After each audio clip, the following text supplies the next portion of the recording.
Halo, selamat malam semuanya. Ada suaranya nggak? Malam Pak, ada. Selamat malam.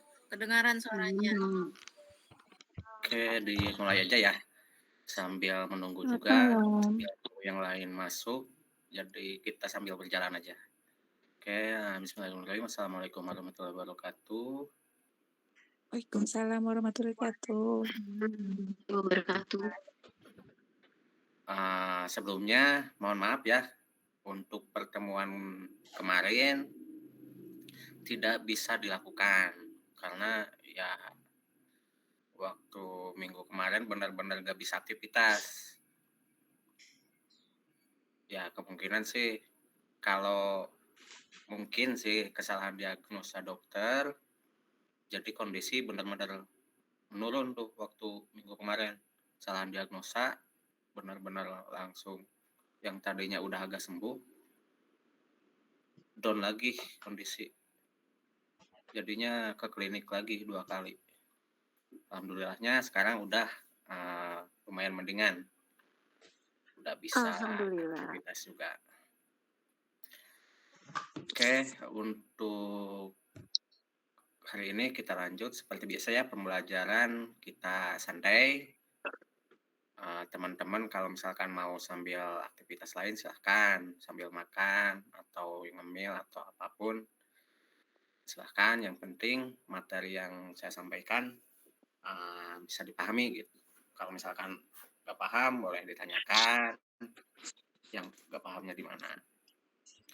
Kemudian teman-teman kalau bisa on cam ya, karena di sini juga Kak Rizka direkam juga ya supaya kelihatan ada orang-orangnya gitu. Kemudian jangan lupa juga untuk aktif interaksinya selama pembelajaran. Boleh dari pertanyaan, boleh dari sharing mengenai masalah perusahaannya silahkan. Kemudian, oh ya, ada pertanyaan juga di Classroom, nanti mungkin saya jawab di akhir aja ya. Mungkin nanti jawabannya juga berupa pendapat aja, opini saya. Nanti di akhir aja, biar sekalian nanti kalau misalkan teman-teman ada pertanyaan, dijawab di akhir. Jadi kita ke materi dulu aja gitu. Terus, oh ya, untuk pertemuan hari ini juga ada sedikit contoh kasus, ya contoh-contoh jurnal aja. Karena ya berkaitan dengan akunnya juga, akun yang dibahas kan sekarang akuntansi kas ya. Akuntansi kas, pembahasan per akun mulai dari pertemuan sekarang. Ya.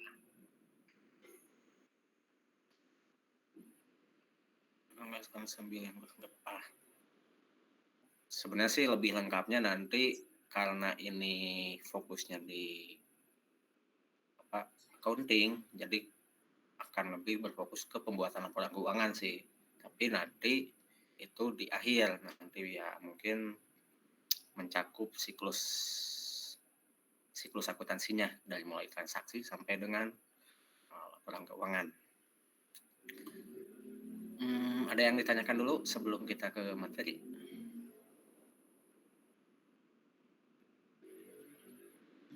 Bentar.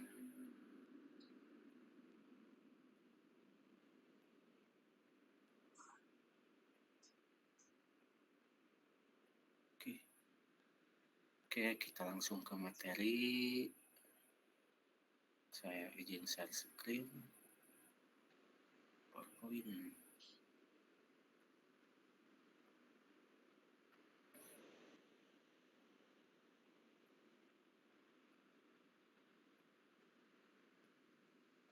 Oke, untuk pembahasan materi hari ini yaitu akuntansi kas. Nah, teman-teman ya yang bergelut atau berhubungan dengan accounting, baik itu kuliahnya ataupun pekerjaannya pasti ada Ya walaupun keseharian juga pasti ada yang berhubungan dengan kas, ya dompet, uang di dompet aja itu, namanya kas kan. Di sini kas, merupakan harta yang paling cepat berubah dalam perusahaan karena, hampir semua transaksi berkaitan dengan uang. Pastinya selalu harus ada. Peranan kas sangat aktif dalam operasional perusahaan. Tanpa kas, perusahaan tidak dapat melakukan kegiatan dengan efektif seperti membeli peralatan, bayar utang, ataupun operasional lainnya. Ya walaupun di bank, tapi kalau kondisinya liquid, langsung bisa dicairkan, ya itu termasuk kas. Namanya kas bank kalau di bank. Kalau di perusahaan misalnya ada yang kas tunai, atau ada juga yang sebutannya kas kecil, terus ada juga yang di brankas. Sebenarnya sih kalau terkait kas, teman-teman, saya perdalamnya tuh di pengendalian kas tuh, pengendalian internalnya. Karena kas mah alurnya biasanya cepat, terjadi salahnya juga kadang banyak kalau kas. Kalau misalkan teman-teman nggak bisa mengendalikan, mengatur alur kerja kas itu, ya nantinya bisa aja kebingungan. Apalagi transaksinya yang kompleksitasnya banyak.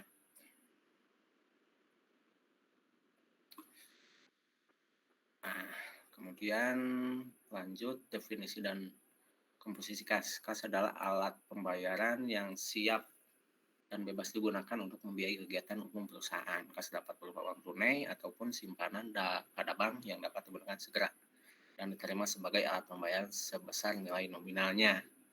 Nah, di kas itu biasanya kalau di laporan keuangan tuh ada yang namanya kas dan setara kas. Nah, untuk kas itu biasanya berupa ya kas tunai. Kalau setara kas ya biasanya berupa giro di bank ataupun berupa cek atau berupa simpanan. Nah, itu berupa setara kas. Kalau udah mencangkup contohnya surat berharga, deposito berjangka, itu karena harus ada syarat waktu gitu. Jadi itu termasuknya nggak masuk ke setara kas lagi, beda akun lagi. Nah, di sini yang termasuk kas, uang kertas dan logam bisa digunakan langsung untuk transaksi sehari-hari yang pastinya selalu ada di perusahaan-perusahaan. Cek dan bilet giro ini ya berupa cek yang langsung bisa dicairkan ataupun digunakan. Biasanya ada beberapa yang memang kalau transaksinya lumayan besar, ya udah pakai cek aja. Jadi dipakai cek, pembayarannya nggak perlu keluar tunai, nanti bisa dicairkan di banknya. Kemudian simpanan di bank dalam bentuk giro ataupun ya tabungan, bisa ditarik kapan aja si uangnya. Intinya sih sifatnya liquid. Kemudian ada juga traveler check and money order. Nah, ini biasanya yang tertera pada ceknya baru bisa dicairkan, baru bisa digunakan. Sehingga kalau dibilang liquid juga enggak. Maksudnya tuh dibilang seliquid kas enggak. Kemudian ada deposito berjangka. Ya ini deposito yang memang bisa dicairkan tapi menunggu waktu jatuh tempo biasanya. Ada jangka waktu tertentu. Kalau deposito ada yang sebulan, 3 bulan, 6 bulan, setahun. Kalau surat berharga biasanya ya harus dijual dulu, apa uangkan dulu. Itu kan berhubungan dengan di pasar modal biasanya untuk menjadi uang tunai.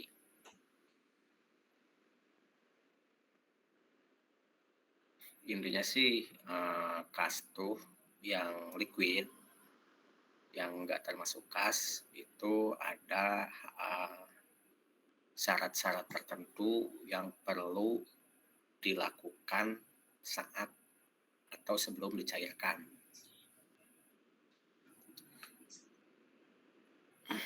Ada beberapa sumber penerimaan kas. Yang pertama ada penjualan tunai, ya penjualan tunai,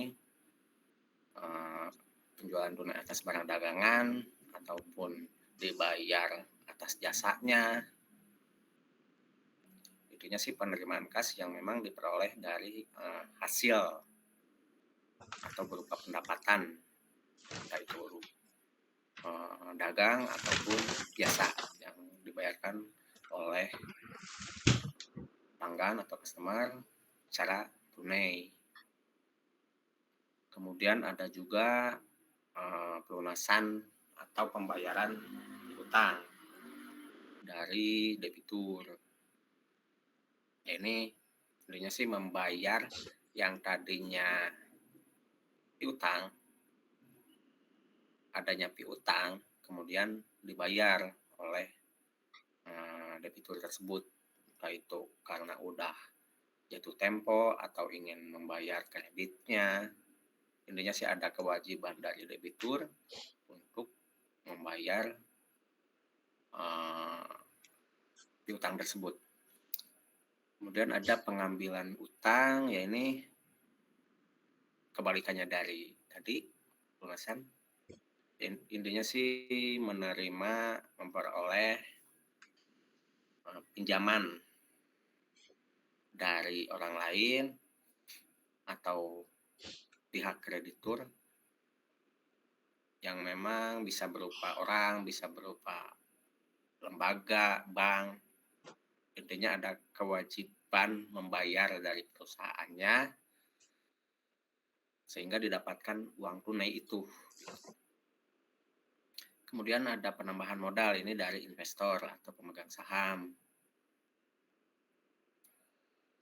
Adanya sih ada setoran modal yang mana dari pemilik ataupun pemegang saham ke perusahaan. Misalnya itu nanti setorannya tuh berupa ke bank.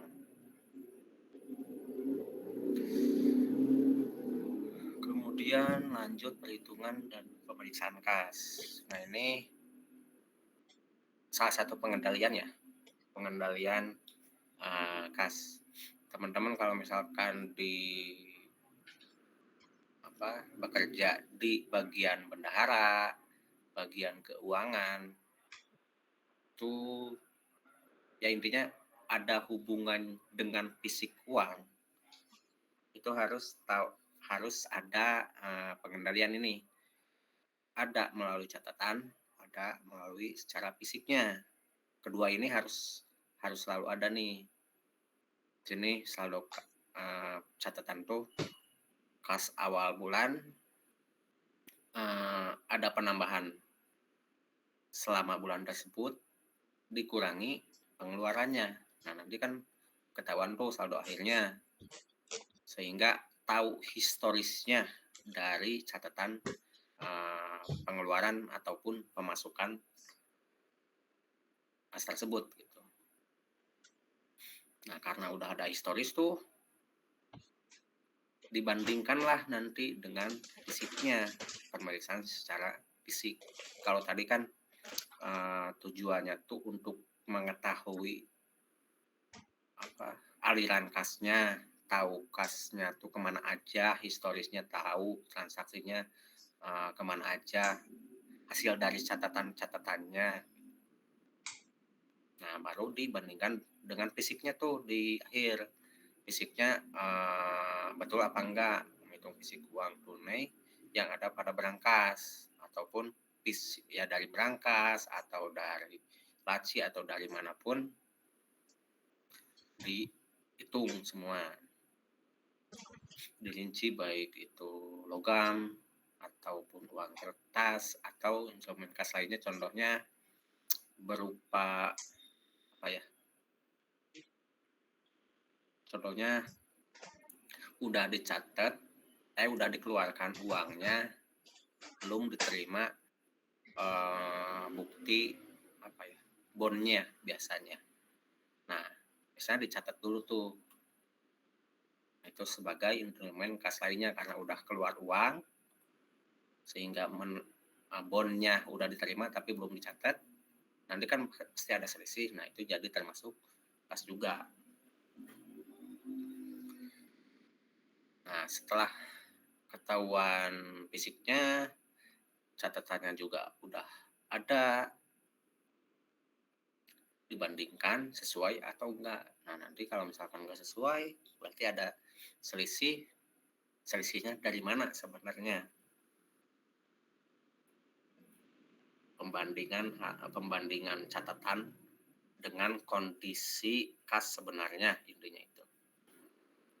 Ini mah ya teman-teman kalau misalkan jadi pengelola kas, jangan mempercayai catatan, tapi fisik juga jangan sampai kalau misalkan selisih ya udahlah tambahin. Nah, itu salah.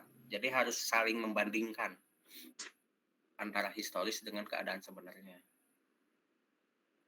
Nanti kalau misalkan ada selisih, ini selisihnya sebenarnya di mana nih? Apakah ada bond yang tertinggal kah? Atau ada tadi misalkan keluar nih uang atau masuk uang, tapi ternyata belum dicatat. Nah, bisa aja seperti itu. Nah, biasanya pengelola kas tuh ya ada, kalau di perbankan ya biasanya selalu dilakukan pemeriksaan kas. Nah, dibuatlah berita acaranya. Yang tadi uang logamnya berapa, kemudian uang kertasnya berapa lembar. Jangan berupa nilainya aja ya, tapi diperhitungkan berapa lembarnya, berapa koinnya, supaya ketahuan kurangnya berapa, atau ada, nah ini cek yang dari bank, contohnya itu salah satu tambahan. Nah, setelah dibuatkan apakah selisih ataukah enggak. Perbankan biasanya kadang-kadang karena alur transaksinya cepat tuh,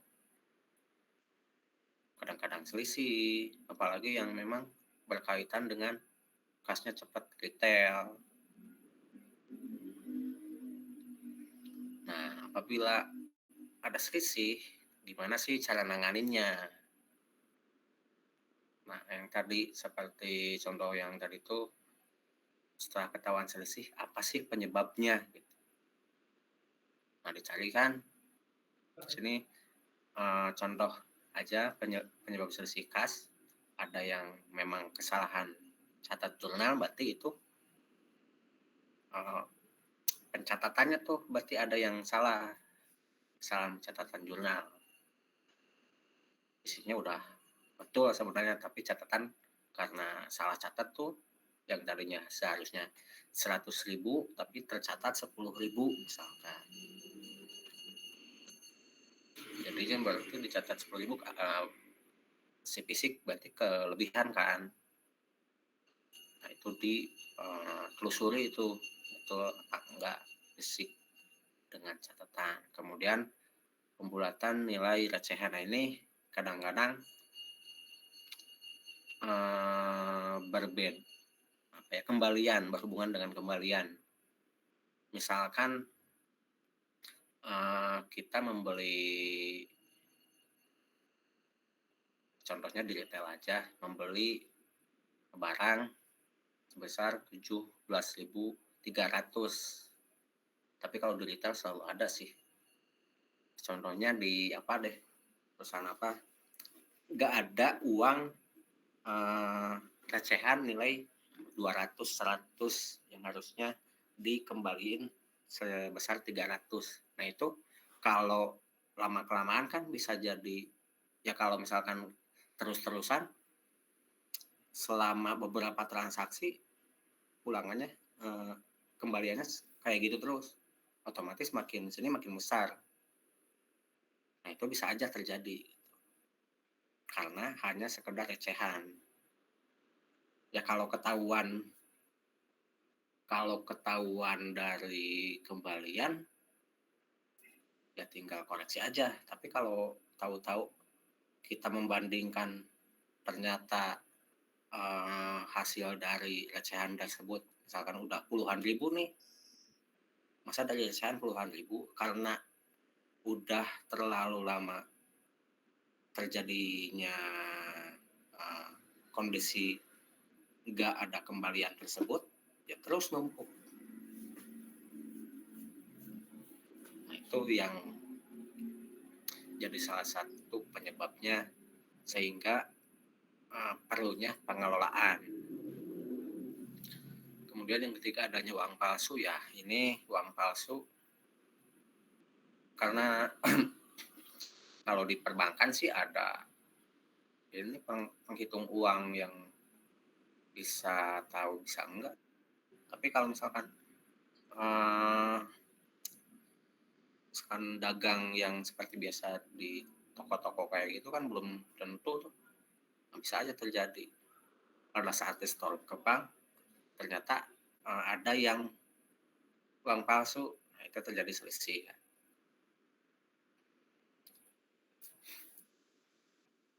Sebab yang tidak diketahui, nah kalau sebabnya nggak diketahui, ya udah ditelusurin, ya udah mentok tuh, ya udah dicatat selisih kas. Makanya di laporan keuangan kadang-kadang selalu ada, akun selisih kas tuh di pendapatan dan beban lainnya. Itu untuk, mengkoreksi selisih-selisih yang tidak diketahui. Tapi kalau selisihnya jutaan terus nggak diketahui, ya ada dipertanyakan itu. Karena kalau nggak salah materialitas itu hubungannya sama audit ya. Intinya kondisi kesalahan kas tuh jangan lebih dari 500.000. Kalau udah 500.000 berarti ada kemungkinan ada kecurangan. Makanya kalau nggak diketahuinya sampai jutaan, ya itu tanda tanya. Kemudian cara menanganinya, koreksi atas terjadinya selisih tersebut. Kalau udah ketahuan, misalnya ada pencatatan yang belum dicatat, misalkan pembayaran piutang belum dicatat, berarti ada akun tertentu yang berhubungan. Ya udah koreksinya dengan akun tersebut piutang. Kalau misalkan nggak diketahui seperti contohnya tadi, ya akunnya ya selisih kas saja. Makanya kadang-kadang selisih kas tuh ya kalau kompleksitas transaksinya tinggi itu di kas bisa banyak tuh. Nah ini ada contoh soal, ya ini contoh simpelnya aja. Jadi adanya ke apa ya, ketidaksesuaian antara fisik dengan catatan.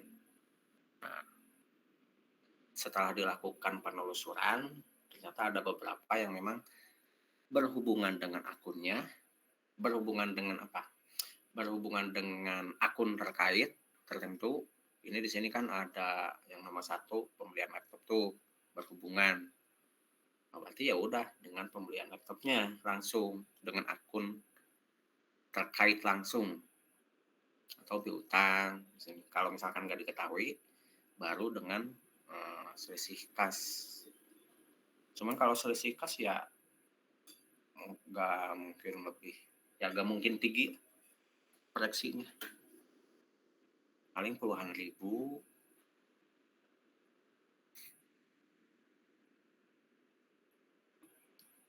Kecuali kalau selisih kasnya numpuk. karena belum di jurnal-jurnal numpuk, ternyata pada saat dikoreksi nggak ketahuan. Kemudian, nah ini pentingnya pengendalian kas. Kas tuh sifatnya liquid, otomatis ya cepat pindah tangannya, sifatnya mudah diselewengkan. Kas sangat mudah dipindah tangankan dan tidak dapat dibuktikan kepemilikannya. Kalau pindah tangan nggak ada bukti transaksi, bingung tuh. Makanya harus selalu ada, teman-teman kalau mencatat sesuatu, entah itu bagian accounting atau keuangan, utamakan ada bukti transaksi. Karena kalau misalkan dipertanyakan, apalagi ini kan contohnya dengan kas ya, dipertanyakan tuh ada keluar uang, ternyata gak ada buktinya, ya udah itu pasti diganti, harus diganti. Karena kalau misalkan gak ada bukti kan kita merasa menyelewengkan itu kan.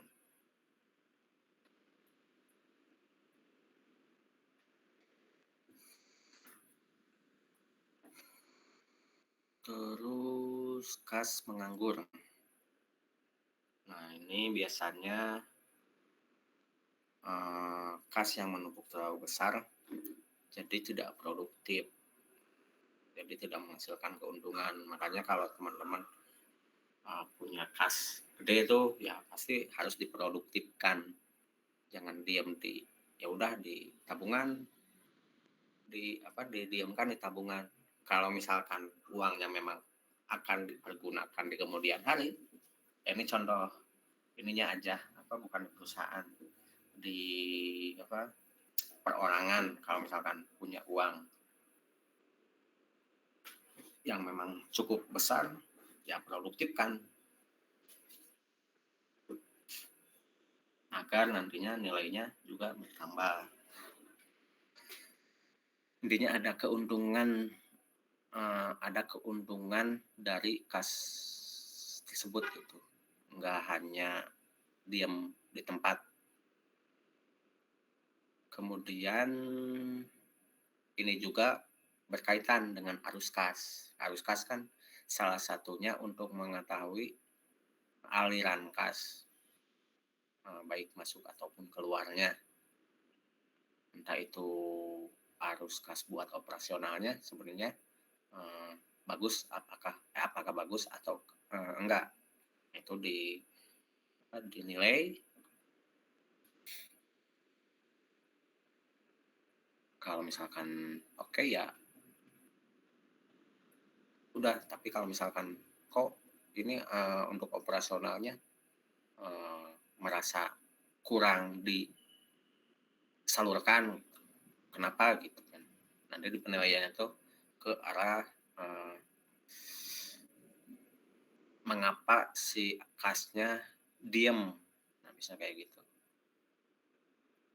Kemudian ada pengendalian, ya ini pengendalian ketat tuh perlukan sistem pengendalian ketat untuk melindungi aset kas. Ya pastinya kas tuh harus selalu, karena pindah tangannya cepat, kalau misalkan hilangnya tiba-tiba ya gak ketahuan, otomatis susah buat dicarinya. Makanya harus selalu di perusahaan, kadang-kadang kalau perusahaan yang gede harus ada berangkas. Kalau ya minimalnya ada berangkas kecil gitu untuk menyimpan kas. Karena kalau misalkan dilaci aja terus seliweran orang kan nggak tahu gitu. Sehingga pengendaliannya tuh ya harus benar-benar dijaga gitu, teratur. Apalagi kalau misalkan ya mungkin teman-teman di perusahaan kadang-kadang kalau bukan rembes sih namanya tuh, kalau misalkan mau ganti uang tuh atau mau beli sesuatu, pertanggungjawaban untuk ganti uangnya gitu. Di si keuangan kan pasti menelusuri dulu tuh si transaksinya benar apa enggak. Nah, itu salah satu, alat kendalinya sebelum dikeluarkan, benar apa enggak nih transaksi yang dikeluarkan oleh yang mau ganti uangnya. Kita lanjut. Dana kas kecil. Dana kas kecil adalah uang kas. Bentar.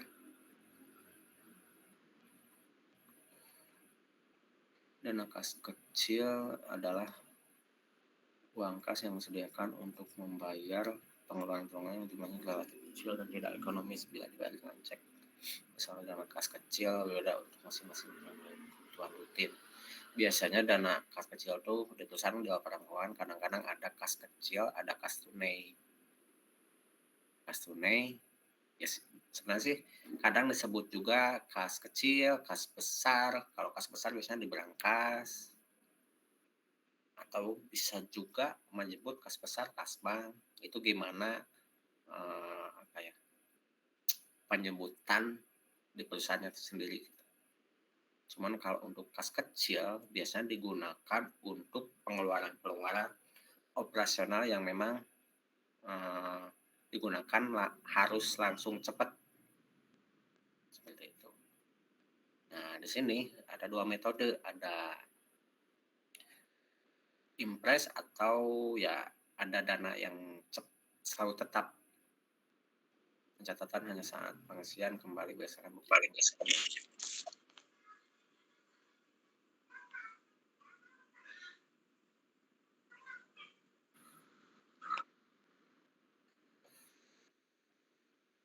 Barisan selalu tetap sesuai jumlah yang ditentukan. Jadi biasanya ya yang setahu saya itu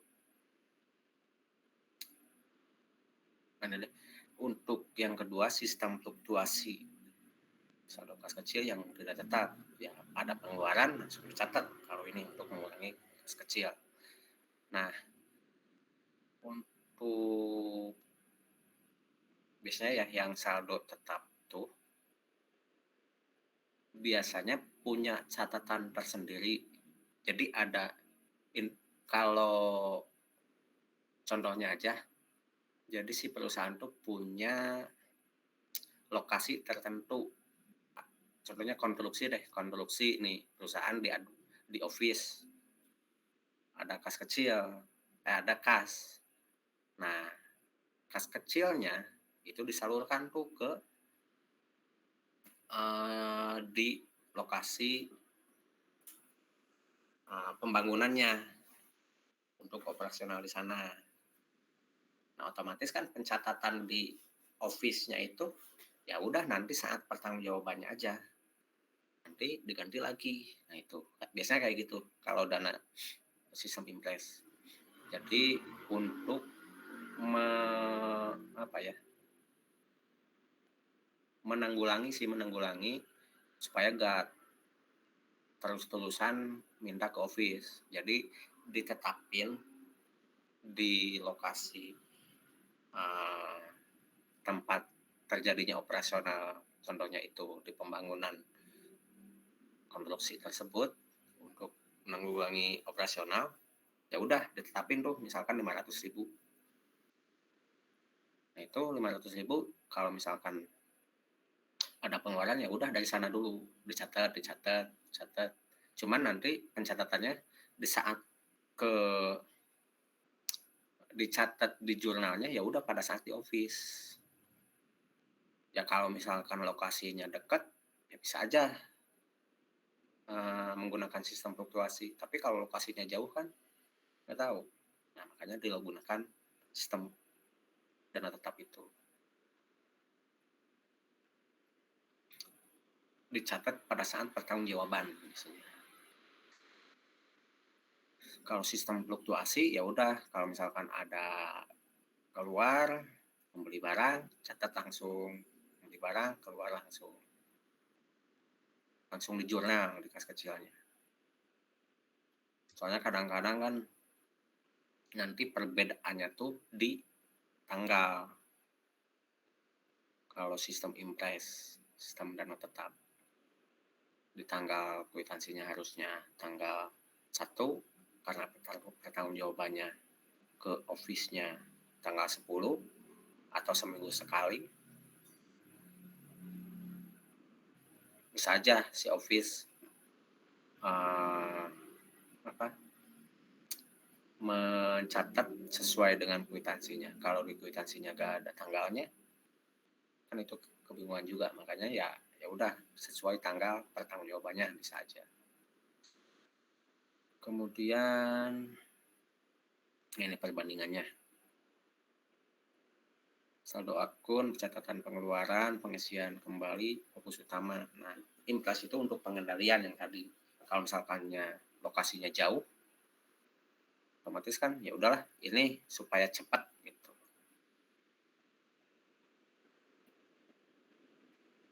Kemudian dananya selalu tetap, ya udah kalau misalkan untuk operasional ini digunakan 500.000, nanti saat pertanggungjawaban baru diganti lagi sesuai pengeluaran. Misalkan pengeluarannya 400.000, ya udah pertanggungjawabannya saat itu diganti lagi 400.000. Jadi si dana di lokasi lainnya tuh harus selalu 500.000. Selalu tetap berubah-ubah setiap terjadi transaksi, setiap pengiriman kembali, sejumlah pengeluaran, jumlahnya tidak harus sama karena kalau fluktuasi ya sesuai dengan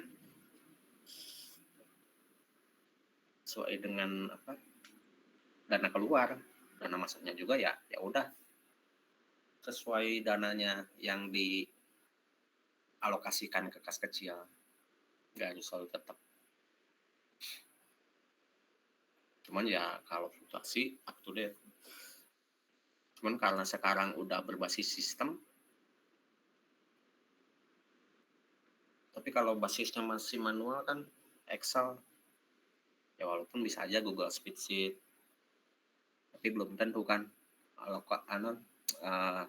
di lokasi tertentu ada internet atau sinyal. Ininya sih setiap metode ada kelebihan kekurangannya. Kalau fluktuasi itu akan selalu update, sehingga nanti kalau misalkan penelusurannya bisa cepat. Kalau dana tetap, karena itu sesuai dengan misalkan seminggu sekali, entah itu dengan tanggal tertentu, itu bisa aja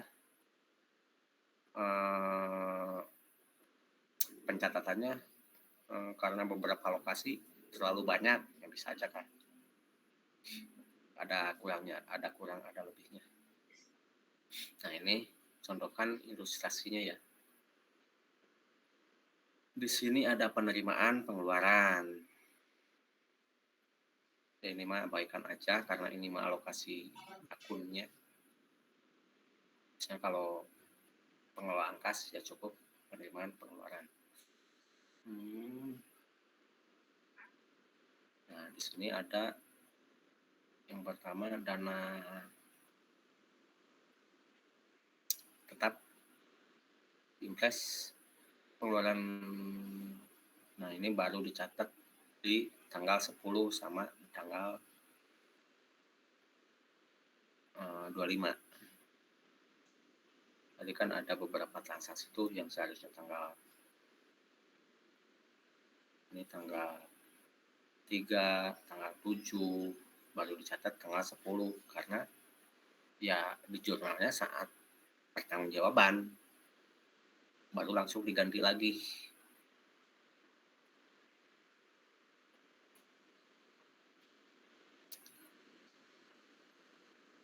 Nah kalau misalkan fluktuasi ya udah per transaksi dicatatnya langsung, bila mana ada keluar, bila ada masuk ya langsung aja, nggak perlu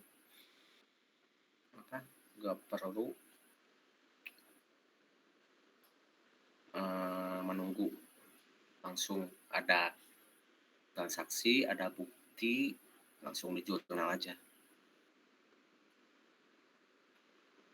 Oke, kita lanjut ke rekonsiliasi bank. Rekonsiliasi bank adalah proses mencocokkan saldo kas menurut catatan perusahaan dengan saldo kas menurut paparan bank atau rekening koran. Tujuannya adalah untuk menemukan perbedaan dan melakukan penyesuaian bukan angka yang sebenarnya. Ininya sih referensiasi bank tuh membandingkan ini sebutannya rekonsiliasi bank. Tetapi rekonsiliasi itu tidak hanya terjadi pada bank aja. Ini kan berarti kas di perusahaan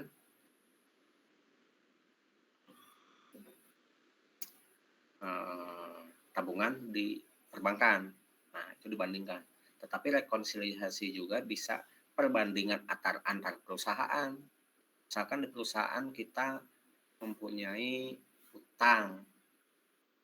Nah, itu dibandingkan tuh.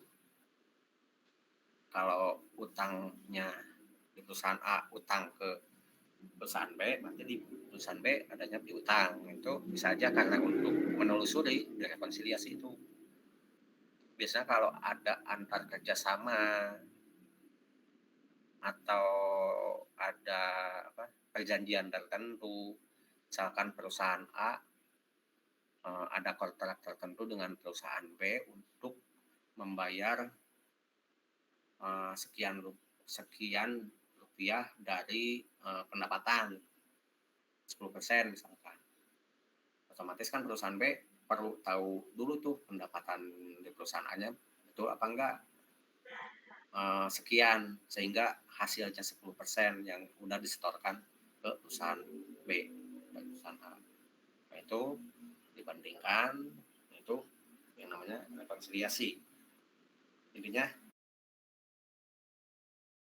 perusahaan dengan data pihak ketiga.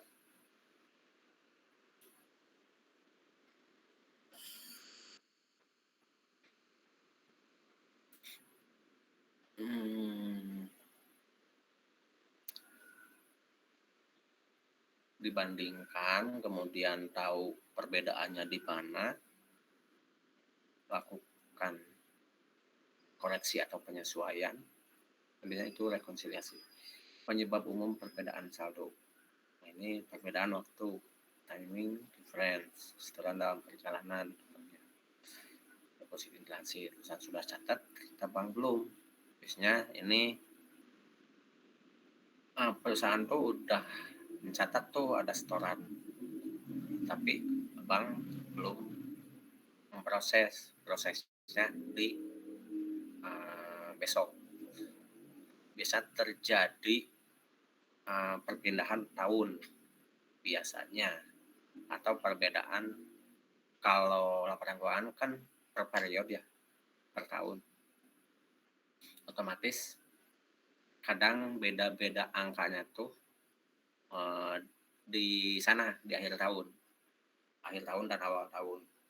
Di akhir tahun misalkan perusahaan tuh seharusnya libur, tetapi ternyata enggak libur, terjadi transaksi di sana. Tapi kan kalau bank misalkan libur, nah itu bisa aja terjadi perbedaan update-nya perbankan dengan perusahaan. Ya kalau misalkan sistemnya oke, bisa aja up to date. Tapi kalau misalkannya sistemnya ada kendala, ya bisa terjadi perbedaan. Kemudian yang kedua, cek bill edar, standing check. Kan sudah catat uang cek belum cairkan ke bank. Ini biasanya dibayar oleh cek, otomatis ada pengeluaran tuh sekian rupiah dari cek tersebut, sehingga pengakuan perusahaan 10 juta, tapi karena ceknya di perbankan belum dicairkan atau belum dipindah tangankan, belum dicatat oleh perbankannya, ya otomatis di sana ada selisih perbedaan. Nah itu dibandingkan tuh.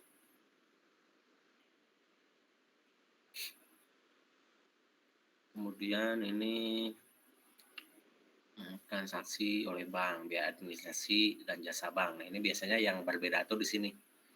Bank sudah catat, perusahaan belum. Kebanyakan selama saya audit kebanyakan di sini. Biasanya karena biaya administrasinya perbankan tuh menetapkan di awal tahun misalkan. Tapi si perusahaan karena harus sesuai dengan bulanan, otomatis di akhir bulan. Nah, itu kan perbedaan ketetapan kebijakan, sehingga pemotongan yang dilakukan tuh yang di perusahaan udah dipotong, di perbankan belum, berarti dikoreksi. Kemudian pendapatan bunga, nah ini sama juga, ada perusahaan yang udah mengakui, perbankan belum, atau perbankan sudah, perusahaan ternyata belum, karena perusahaan ya udah deh pendapatan diakuinya di bulan berikutnya aja saja kayak gitu. Jadi adanya perbedaan. Tapi biasanya kalau misalkan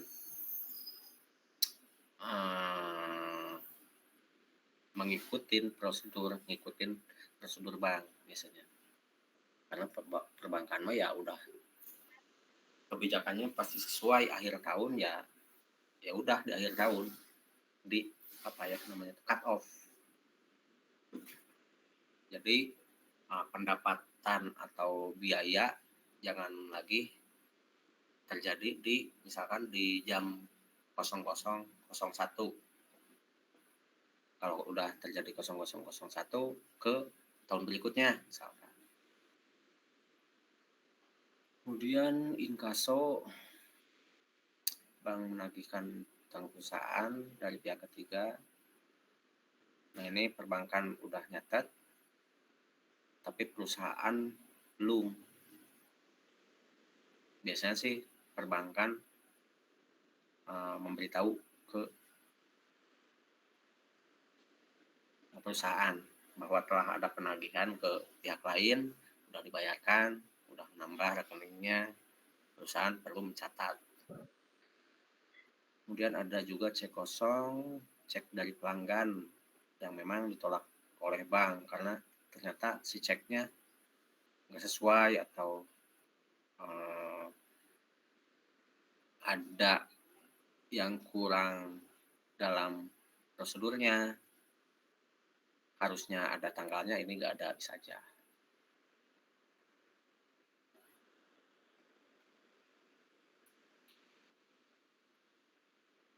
Atau misalkan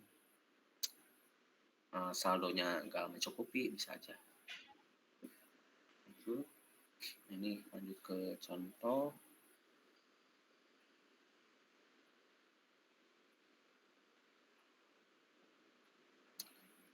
PT Sukses Kemilau memiliki saldo kas sebesar 2 juta menurut tulisan. Nah ini ada beberapa perbedaan yang sudah di list oleh perusahaan dan perbankan. Cek beredar sekian, setoran dalam perjalanan, ya administrasi bahasa. Nah di sini kan ada beberapa yang memang nanti di jurnalnya ke akun apa, udah ketahuan dulu dari penelusuran. Hasil dari rekonsiliasi itu ini akun yang terkaitnya apa aja. Misalkan biaya administrasi bank berarti berhubungan dengan biaya dan kas, misalkan kas bank. Kemudian kesalahan catat perusahaan, kesalahan catatnya di bagian apanya.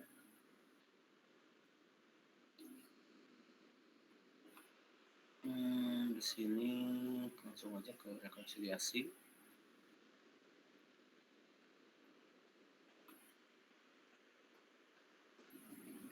Di sini ada laporan rekonsiliasinya. Dibandingan tuh harus selalu ada dari pihaknya, ada dari pihak ketiganya, ada dari pihak kitanya, ada pihak perusahaannya, supaya nanti bisa dibandingkan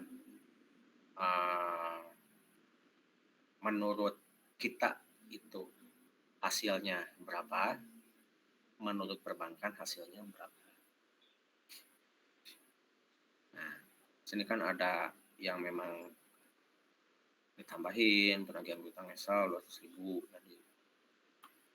Atau tadi ada yang pertama tuh cek beredar. Karena di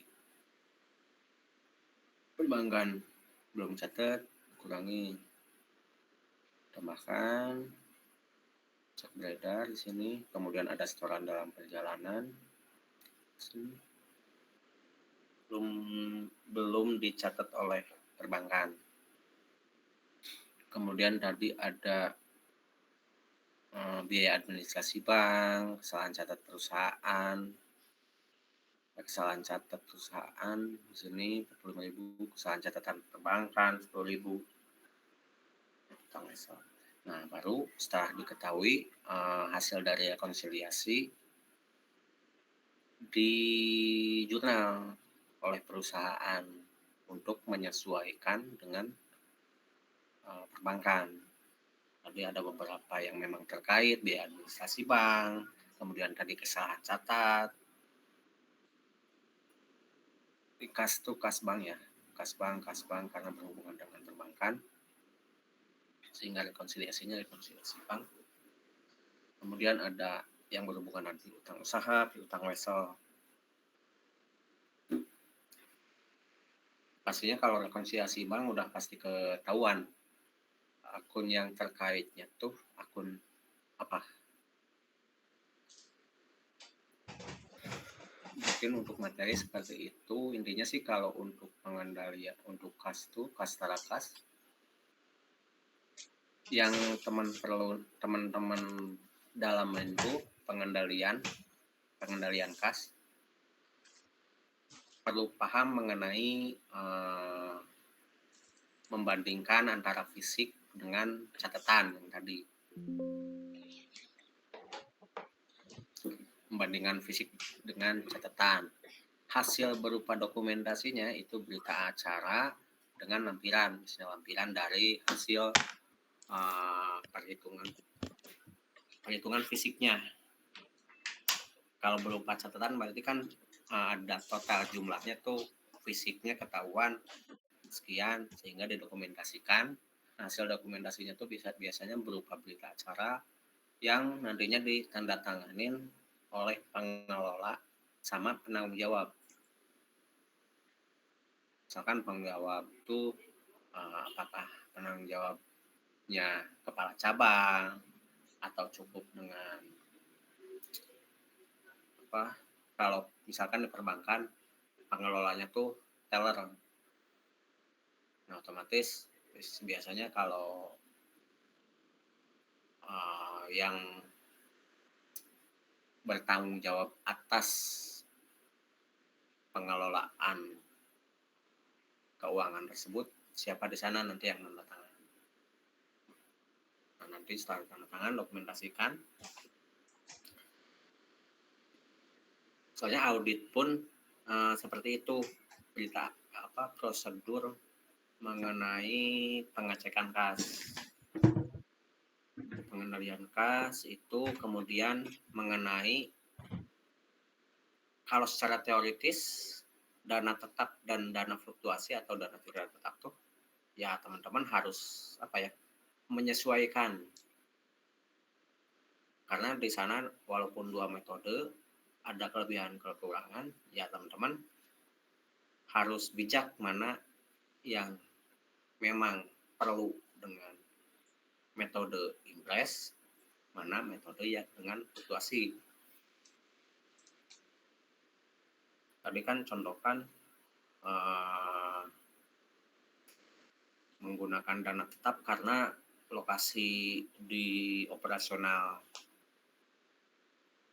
Contohkan cabang atau ya contohkan aja cabang,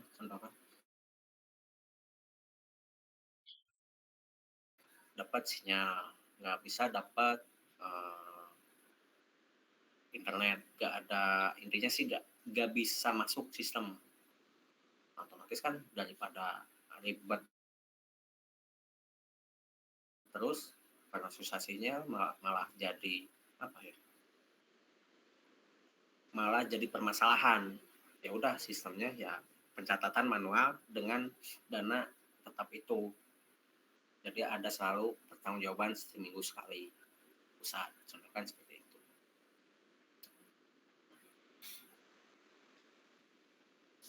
Biasanya sih kalau misalkan yang kayak gitu tuh yang setahu saya mah di kampus kayak gitu. Kalau di kampus kan misalkan pusatnya tuh rektorat misalkan bidang administrasi dan keuangan. Administrasi dan keuangan otomatis kan fakultas tuh ada jurusan-jurusan. Nah, karena kalau misalkan dirempes atau harus mengeluarkan uang sendiri dulu, ada kecenderungan ini bakalan diganti atau enggak ya. Nah, karena kecenderungan itu ya udahlah daripada sulit. Nah, digunain metode kayak gitu, metode impres dan tetap jadi di jurusan tetepin nih sekian misalkan 500.000 atau 1 juta untuk mengelola operasional di jurusan fakultas misalkan berapa sehingga nantinya cukup dengan pertanggungjawaban aja ke rektorat ke pusat.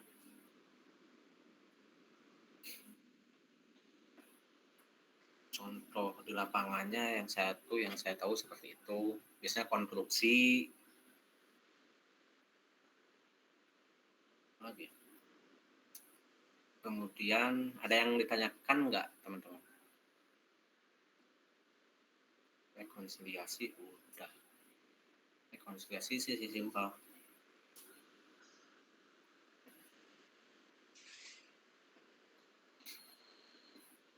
Kemudian teman-teman ini ya walaupun di sini kebanyakan yang udah kerja, yang kuliah akuntansi,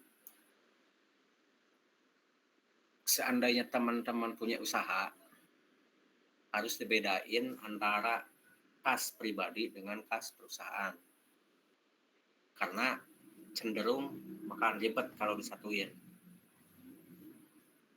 Jadi ya pengelolaan perusahaan-perusahaan itu kan salah satu pengelolaan yang tadi pengelolaan ketat tuh. Ya udah perusahaan-perusahaan jangan diapa-apain ke pribadi. Kalau ke pribadi nanti ada akun tersendiri private. Contohnya seperti itu.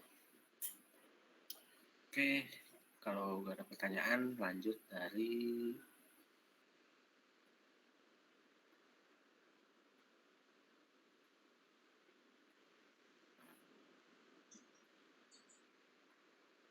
pertanyaan dari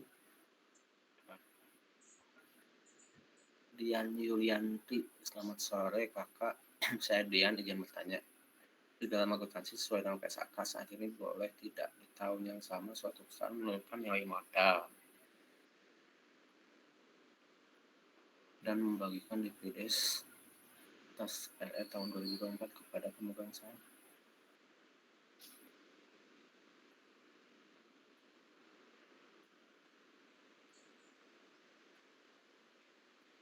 Kalau udah PSAK berarti sekelas PT kan ya?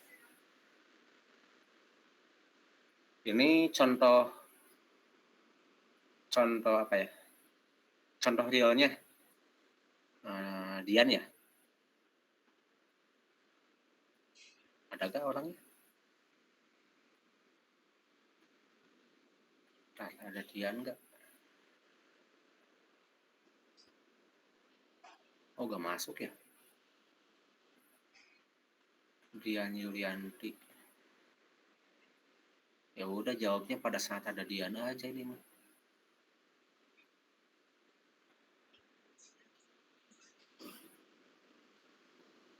Ada yang kurang dimengerti gak mengenai kas ini? Karena kalau kas sih simple.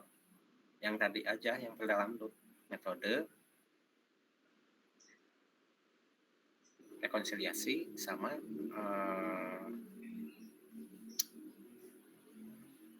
pengelolaan kas cukup itu. Ada yang mau sharing kah?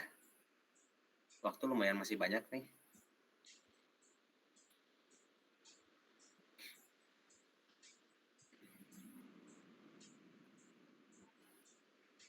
Kalau untuk kas mungkin sudah seperti itu. Nanti materinya nggak jauh berbeda, modulnya nggak jauh berbeda dengan PPT. Nanti saya share di Classroom. Saya sharing terkait ini aja ya. Saya sharing terkait dengan permasalahan-permasalahan yang terjadi dengan kas ini. Karena ini terkaitnya dengan audit, kas itu kalau misalkan pengelolaannya nggak ada prosedur, saya pernah menemukan di salah satu entitas tertentu, dia tuh jadi ya kalau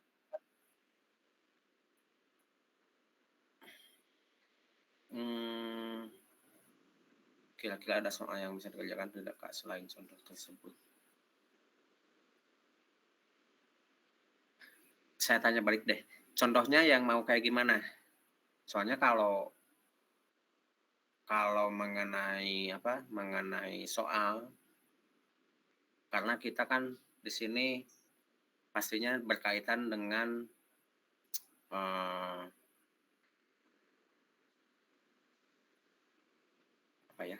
teknis di pekerjaan tuh nanti seperti apa nih, berkaitan dengan pengelolaan kas, entah nanti pengelolaan piutang. Soalnya kalau soal-soal tuh, kalau dari saya enggak ya. Nanti mungkin di laporan keuangan baru pembahasan yang lumayan banyak tuh.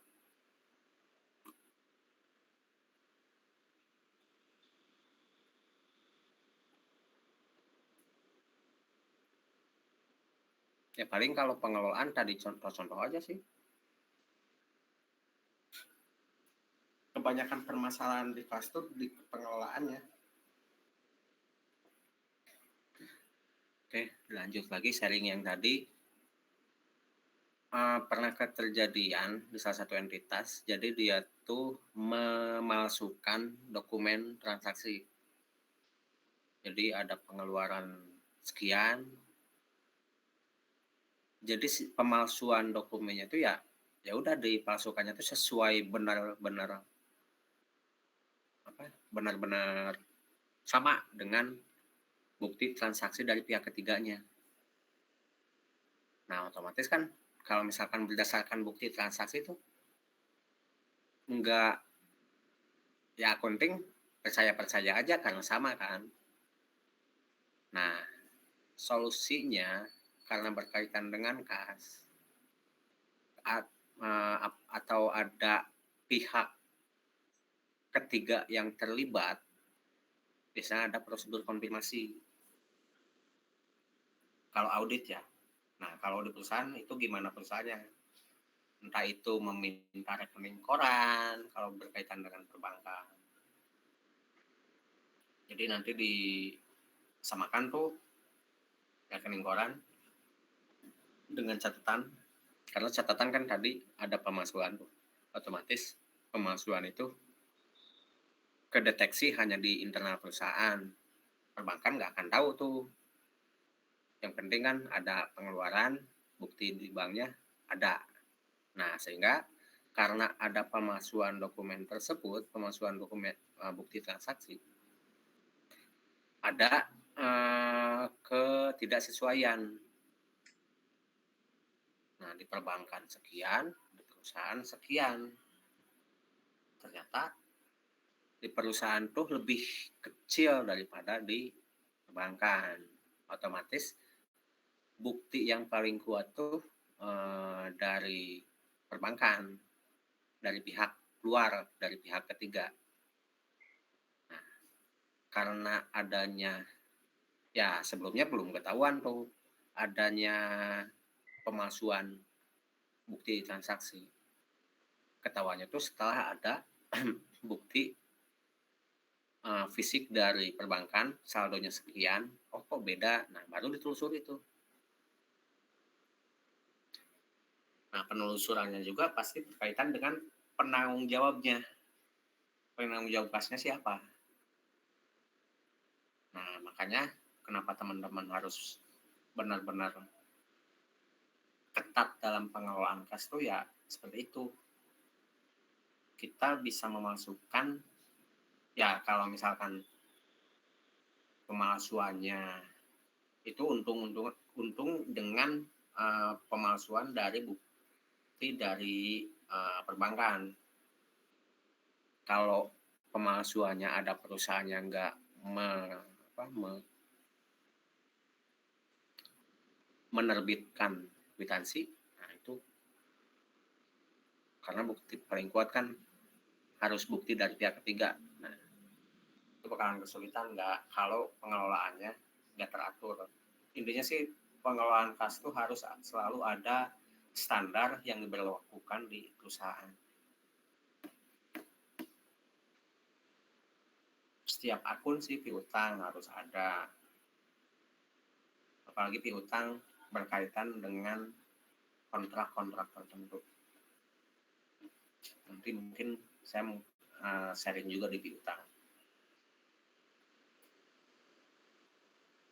Kas apa lagi ya?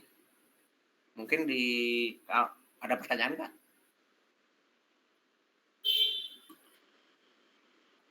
Teman-teman kalau misalkan bukan terkait dengan kas juga nggak apa-apa. Saya tunggu di 2040 ya. Boleh? Kamil Fauzan. Oke, selamat malam. Sebenarnya ini di luar dari topik pembelajaran hari ini ya. Harusnya ini aku ceritain pas baru kelas pertama. Cuma kemarin pas kelas pertama aku bikin nggak bisa ikut karena aku kerja shift dan waktu itu kita malam.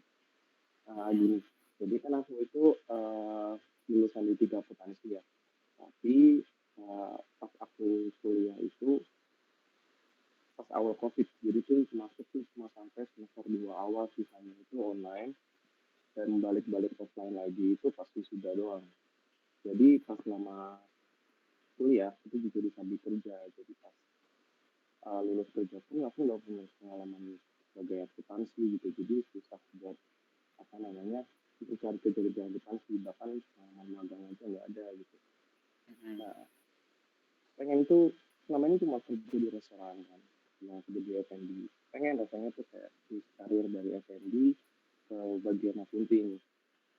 Tapi karena lagi tadi mungkin karena pas masih kuliah juga itu kurang memperhatikan kelas karena sambil kerja juga, aku juga pengalaman bukunya itu cuma akuntansi gitu. Uh, Kira-kira tips-tipsnya gimana tuh ya? Kan ini aku udah coba ikut apa namanya kelas akuntansi lagi. Nah rencananya sih mau ambil S1 lagi karena kan kemarin cuma di tiga tuh, mau ambil S1 lagi di universitas terbuka karena kan itu fleksibel. Masih pengennya juga lebih cepat gitu. Kira-kira ada tips biar bisa aku switch langsung ke pekerjaan akuntansi. Sebenarnya kalau misalkan aku mau ambil magang tuh susah-susah gampang juga. Cuma aku walaupun bisa, kan kalau magang itu biasanya underpaid ya. Sedangkan aku juga di Jakarta ini hidupnya agak sendirian gitu, jadi nggak bisa yang underpaid gitu lah. Gitu pokoknya.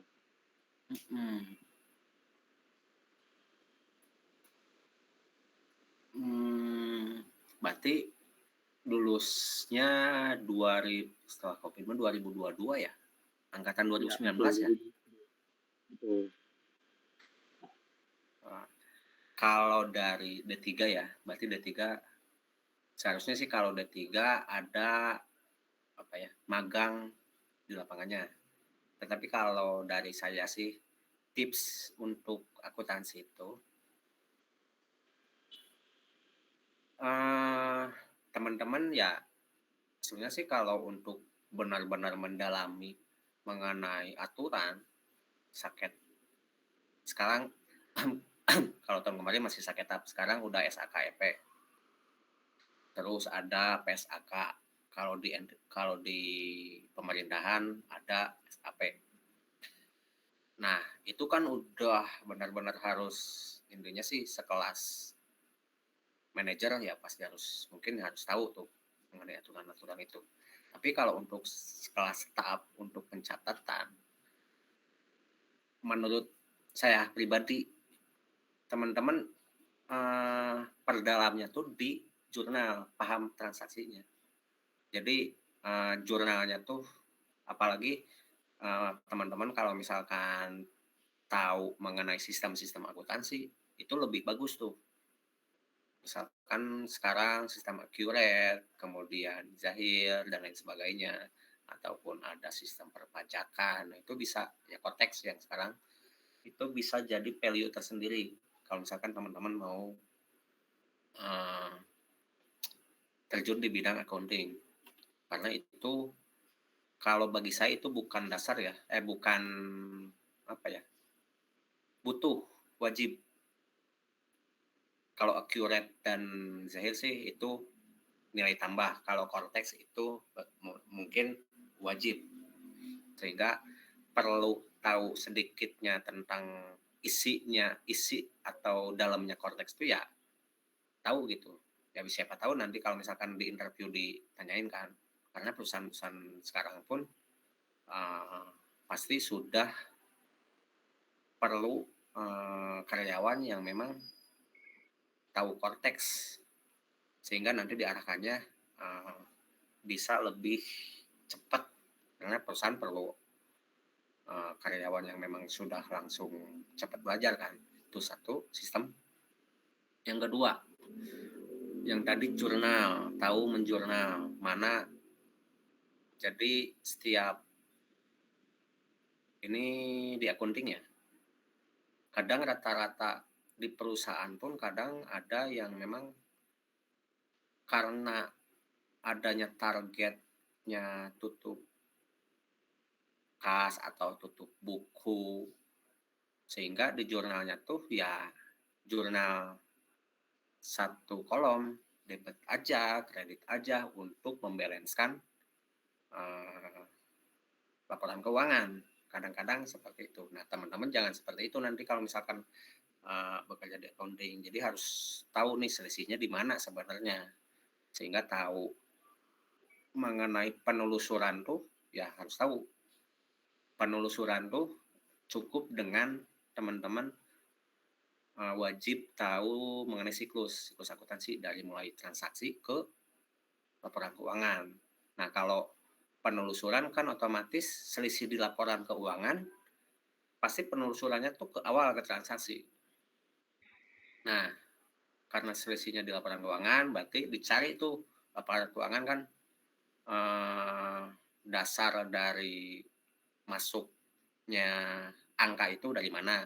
Nah, pencariannya biasanya di buku besar dulu tuh. Kemudian ke jurnal. Nah, penelusuran kayak gitu yang teman-teman ya terdalam. Karena accounting mah pasti harus tahu apa ya, menelusuri piutang arahnya kemana. Misalkan siklus pendapatan, berarti yang nantinya berkaitan dengan akun apa aja tuh pendapatan, atau siklus pembelian yang terkaitnya apa aja. Kalau pendapatan gak jauh berbeda, gak jauh dengan piutang ataupun kas, pendapatan, gak akan jauh dari sana kan. Nah, otomatis kalau misalkan ada selisih di sana, nah atau gak selisihnya tuh ya berarti di akun-akun tersebut. Nah, perlu perdalam tuh itu logisnya kesalahan terjadi nanti arahnya tuh kemana, seperti itu. Kemudian tadi jurnal ya. Nah, jurnal juga teman-teman seperti 2 pertemuan kemarin yang perlu wajib diketahui itu tadi ya siklus akuntansi. Yang kedua tuh saldo normal. Saldo normal itu otomatis kalau saldo normalnya benar, saldo normal kan kalau misalkan aset bertambah di debit, kalau berkurang di kredit. Nah, kayak gitu. Kemudian kewajiban kredit bertambah, debit berkurang. Hal-hal yang kayak gitu, karena nantinya di mana ada penjurnalan, kita tahu tuh lawan dari jurnalnya tuh apa. Misalkan aset nih bertambah karena ada penambahan uang. Nah, penambahan uang akan jauh dari lawannya berarti kredit. Nah, otomatis yang bertambah di kredit itu apa? Apakah modal? Apakah terjadinya utang? Atau terjadinya adanya pendapatan? Nah, hal-hal yang seperti itu. Memahami transaksi. Terus kalau udah di pekerjaan, teori-teori yang kebanyakan teknis. Kenapa saya juga menjelaskan teknisnya? Karena ya di saat terjun menjadi karyawan atau kerja, ilmunya mah ngikutin nanti. Jadi kalau misalkan berkaitan nanti melamar kerja di bagian accounting, kemudian udah dipelajarinya apa aja, intinya biasanya kalau dulu ya, kalau sekarang nggak tahu ya, pertanyaan tuh gak jauh berbeda, apa aja laporan keuangan, otomatis kan kalau itu perusahaan biasa ya 5, pemerintahan 7, nah, otomatis ya udah 5 apa aja. Kemudian sistem apa aja yang diketahui. Sebenarnya kalau sistem udah tahu, otomatis dia udah nilai plus karena mempelajari sistem-sistem akuntansi. Apalagi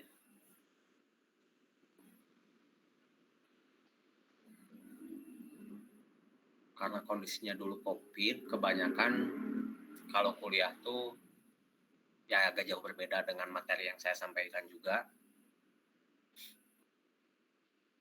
Dan materi-materi kuliah mah kebanyakan bisa di-googling. Cuman kalau teknis kan kita nggak tahu gimana kondisi di perusahaan.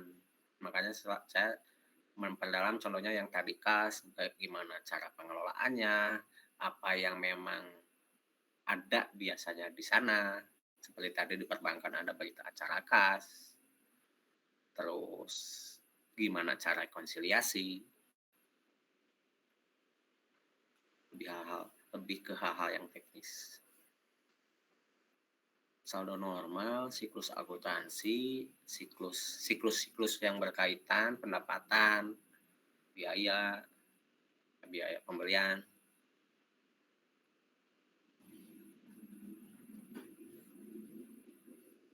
Kalau misalkan berkaitan dengan akuntansi biaya, berkaitan dengan produksi, nah itu berarti kan harus ada pembelajaran tersendiri itu.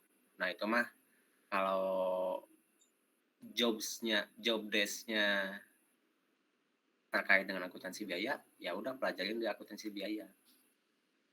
Misalnya sih akuntansi biaya karena berkaitan produksi, berarti berkaitan dengan penganggaran HPP nantinya. Bagaimana meminimalisir biaya berkaitan dengan anggaran.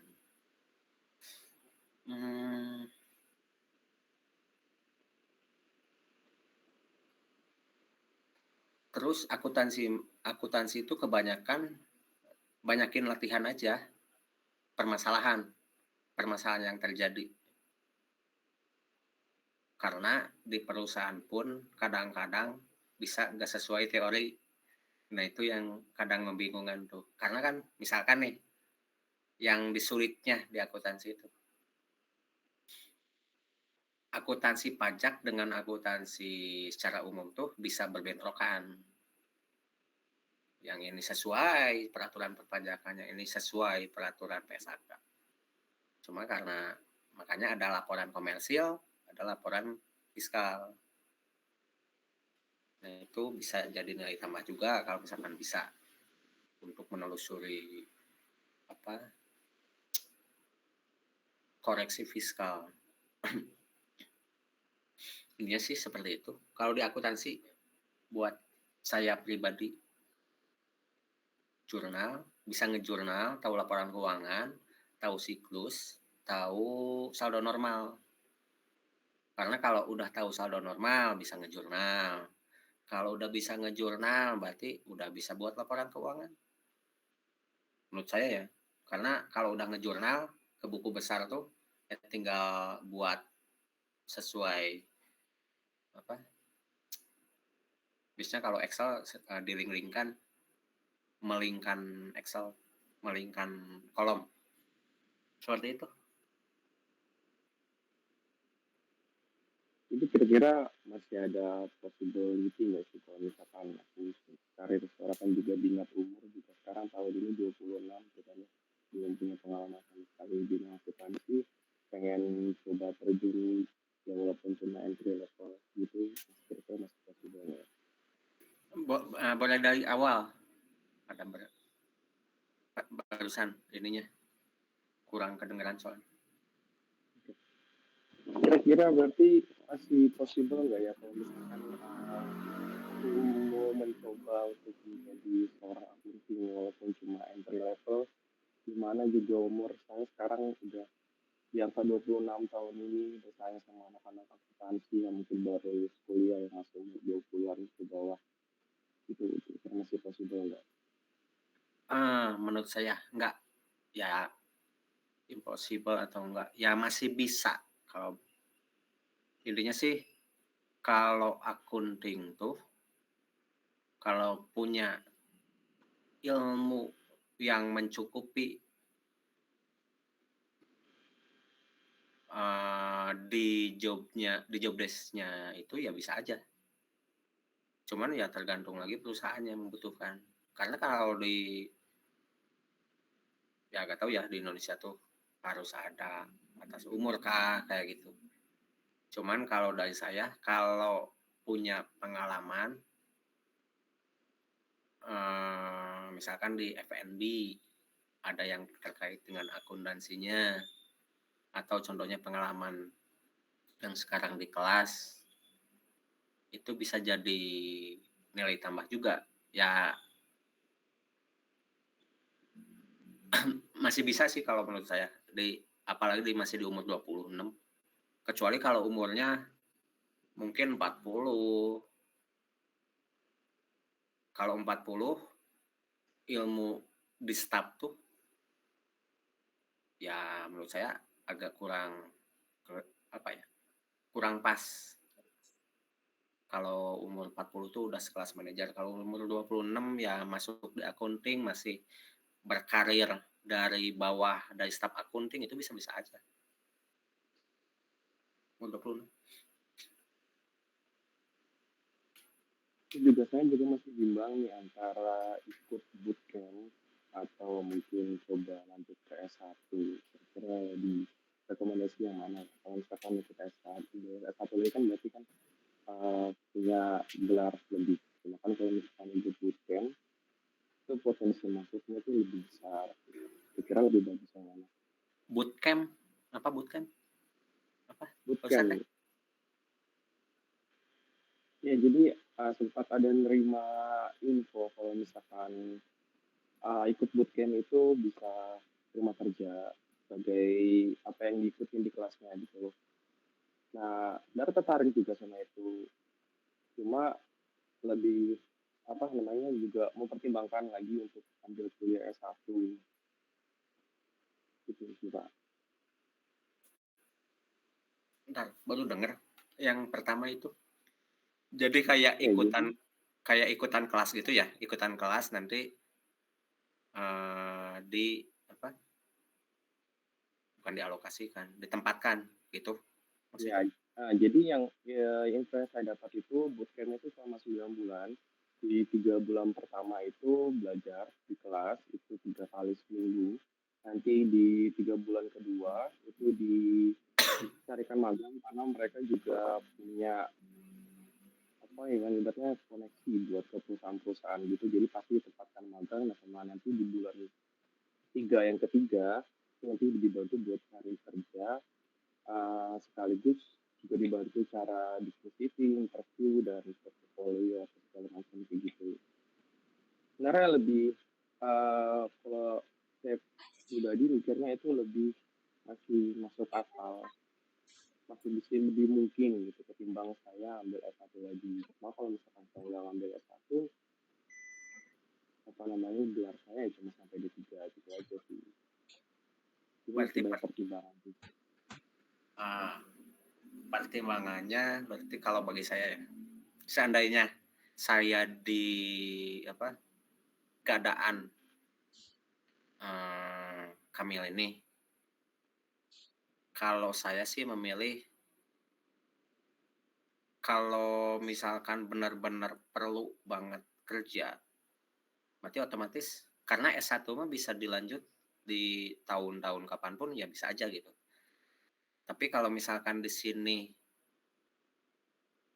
persentase lah, kita memperhitungkan persentase di bootcamp ini apakah akan benar-benar dapat ataukah enggak. Nah, berarti di sana harus meriset tuh. Risetnya tuh berarti lulusan-lulusan dari program Kemenaker tuh, bootcamp. Program tersebut tuh benar-benar banyak yang memang di ditempatkan di perusahaan-perusahaan, terus dibantu interview. Ya berarti riset dulu, nanti kalau misalkan bagus presentasenya boleh ikutan bootcamp, karena kalau S1 bisa ngikutin sambil kerja juga nantinya. Di umur 30 pun ya masih bisa S1 gitu. Tapi kalau misalkan bootcampnya presentasenya kemungkinan ya sulit nih, bakalan lama nih, kemungkinan dapat kerjanya mungkin 3 tahun kemudian baru dapat. Kalau dari saya mending S1 dulu. Karena kebanyakan keperluan apa ya? Minimal pendidikan tuh S1 tuh bukan lebih terjamin, lebih banyak diperlukan. Soalnya jarang menemuin D3 accounting dari minimal pendidikan. Dan juga minimal S1 akuntansi, S1 manajemen, S1 gitu. Kebanyakan yang dicari itu sekelas S1. Ya kembali lagi bagaimana cara mempresentasikan apa yang memang sekarang perlu dibutuhkan, yang dibutuhkan cepat-cepat. Kalau misalkan nggak butuh cepat-cepat, ya udah S1 kalau dari saya. S1 D3 ke S1 1 tahun paling kan, 1 tahun setengah.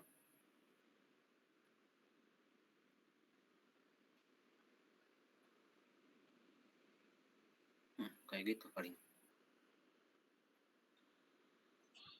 Saya cenderung lebih kalau kelas tuh itu program Kemenaker ya, lebih cenderung mengedepankan kelas-kelas yang berhubungan TOEFL, karena itu kan dari kebanyakan salah satu prasyarat lowongan pekerjaan tuh harus berdapat A, B. Nah itu kan jadi salah satu persyarat, kalau udah punya otomatis ya udah nggak usah gitu. Kalau misalkan intinya sih syarat-syarat tertentu di loker tuh lebih di depan, lebih diutamakan kalau bagi saya mah. Nantinya langkahnya lebih banyak.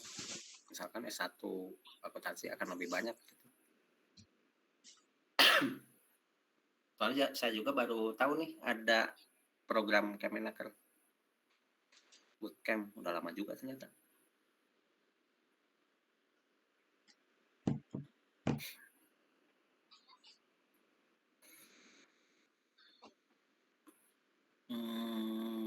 Ada lagi?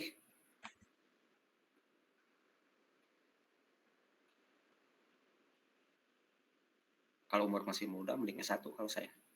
26 masih muda.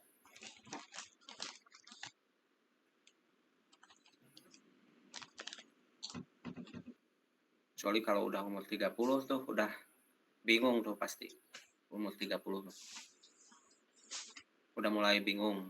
Bingungnya tuh kadang minimal itu tuh antara 28 biasanya. Pas ke gue kan. Seperti itu sih. Ada yang lain nggak? Kalau nggak ada mau saya tutup.